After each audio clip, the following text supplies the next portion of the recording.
السلام علیکم ورحمۃ اللہ وبرکاتہ۔ پروگرام ہدایت الامہ کے ساتھ راجہ انصار حاضر خدمت ہیں۔ آج ہمارا موضوع ہے کائنات کو عدم سے وجود میں لانے سے استدلال۔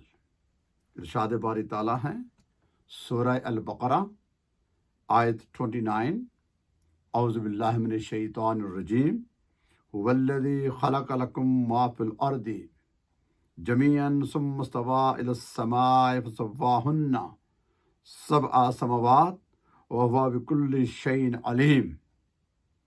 وہی ہے جس نے سب کچھ جو زمین میں ہے تمہارے لیے پیدا کیا ہے، پھر وہ کائنات کے بالائی حصوں کی طرف متوجہ ہوا تو اس نے انہیں درست کر کے ان کے ساتھ آسمانی طبقات بنا دیے، اور وہ ہر چیز کا جاننے والا ہے۔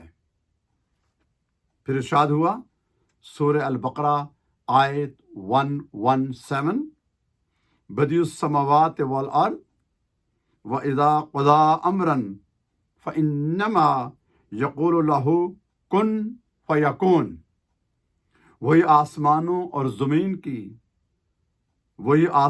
اور زمین کو وجود میں لانے والا ہے، اور جب کسی چیز کی ایجاد کا فیصلہ فرما لیتا ہے تو پھر اس کو صرف یہی فرماتا ہے کہ تو ہو جا، پس وہ ہو جاتی ہے۔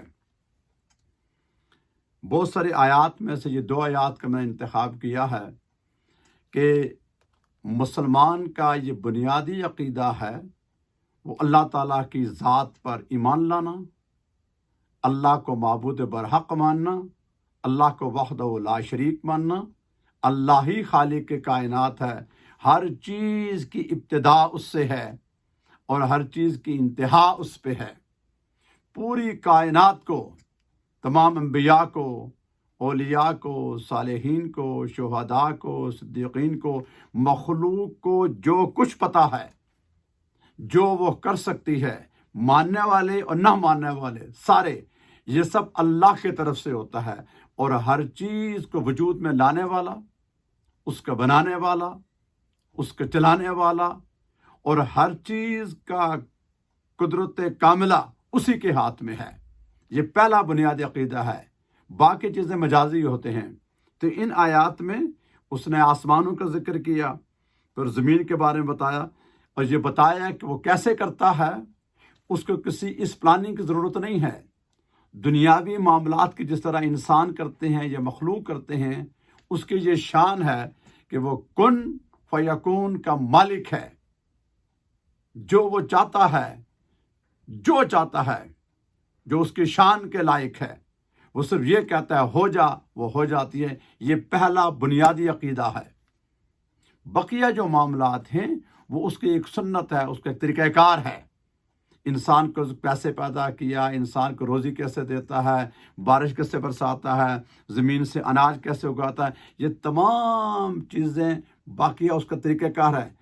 لیکن اس کا یہ اختیار کل ہے کہ وہ جو چاہے، جس طرح چاہے، جب چاہے، جیسا چاہے ہو کر رہے گا۔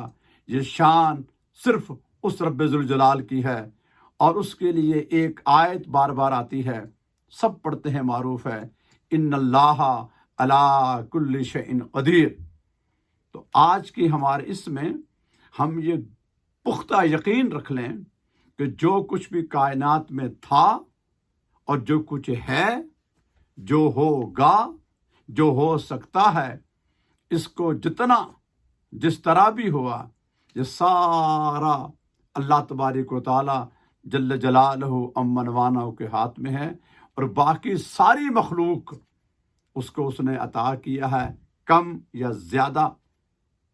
انسان کے پاس عقل ہے، انسان کے پاس دولت ہے، اقتدار ہے، جو چیز بھی باقی جو مخلوق ہے یہ اس کی محتاج ہے، وہ کسی کا محتاج نہیں ہے۔ اس کی کوئی کمزوری نہیں، کوئی کجی نہیں، اس کی کوئی حاجت نہیں۔ وہ پوری کائنات پر مطلق الآن وہ مالک ہے، خالق ہے، معبود برحق ہے۔ یہ اس کی شان ہے۔ اللہ تعالی ہمیں صحیح معنوں میں اس کی ذات کے ساتھ جو یقین کی منزل ہے، اس پر پوری طرح ایمان رکھنے کی اور عمل کی توفیق عطا فرمائے۔ وما علینا الا البلاغ المبین۔